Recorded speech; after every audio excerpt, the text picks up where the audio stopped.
Hi hello friends, welcome to my channel. இன்றைக்கி நம்ம முட்டை பரோட்டா எப்படி செய்கிறதுன்னு பார்க்கலாம். அதுக்கு நான் ஒரு வெங்காயம் எடுத்திருக்கேன், ஒரு தக்காளி எடுத்திருக்கேன், ஒரு முட்டை எடுத்திருக்கேன், கொஞ்சம் மல்லித்தலை, கருவேப்பிலை. நான் இந்த மாதிரி பரோட்டாவை மிக்சியில் அடித்து எடுத்து வச்சுருக்கேன். இப்போது கடாயில் 2 ஸ்பூன் ஆயில் ஊற்றிருக்கேன். அதில் நம்ம நறுக்கி வச்சுருக்க வெங்காயத்தை போட்டுக்கலாம்.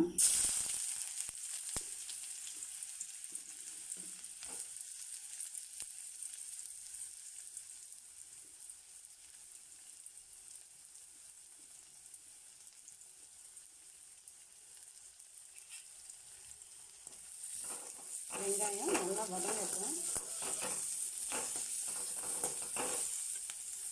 வெங்காயம் நல்லா வதங்கிடுச்சு. அது கூட நம்ம காரத்துக்கு ஒரு 1/2 ஸ்பூன் தனி மிளகாய்த்தூளும், உங்கள்கிட்ட சோம்பு சீரகத்தூள் இருந்துச்சுன்னா ஆட் பண்ணிக்கோங்க, இல்லைன்னா அதை ஸ்கிப் பண்ணிக்கோங்க.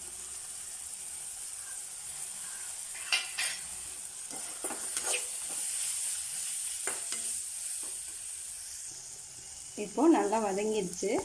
இது கூட நம்ம நல்லா கொஞ்சம் கொதிக்க விட்டுட்டு நம்ம முட்டையை ஆட் பண்ணிக்கலாம்.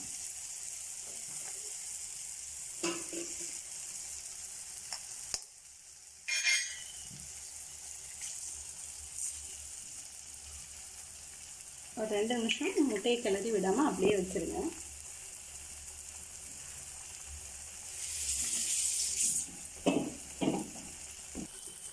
இப்போ ஒரு சைடு முட்டை வெந்துருச்சு. நம்ம அதை அப்படியே கிளறி விட்டுக்கலாம்.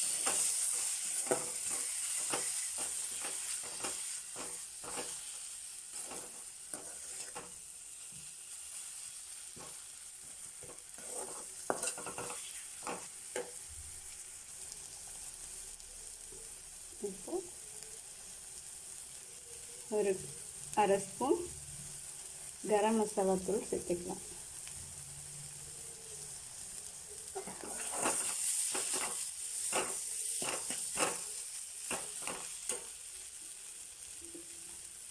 நம்ம நறுக்கி வச்சுருக்க மல்லித்தலை, கருவேப்பிலை இதையும் ஆட் பண்ணிக்கலாம்.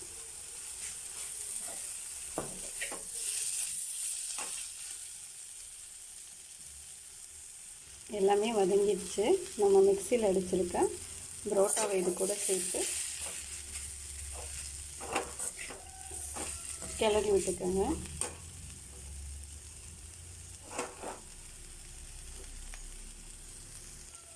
நம்மளோட முட்டை பரோட்டா ரெடி ஆயிடுச்சு. இனி ஸ்டவ் ஆஃப் பண்ணிடலாம். நம்மளோட முட்டை பரோட்டா ரெடி ஆயிடுச்சு. உங்களுக்கு இந்த வீடியோ பிடிச்சிருந்ததுன்னா லைக் பண்ணுங்கள், ஷேர் பண்ணுங்கள், சப்ஸ்கிரைப் பண்ணுங்கள். தேங்க்யூ ஃபார் வாட்சிங்.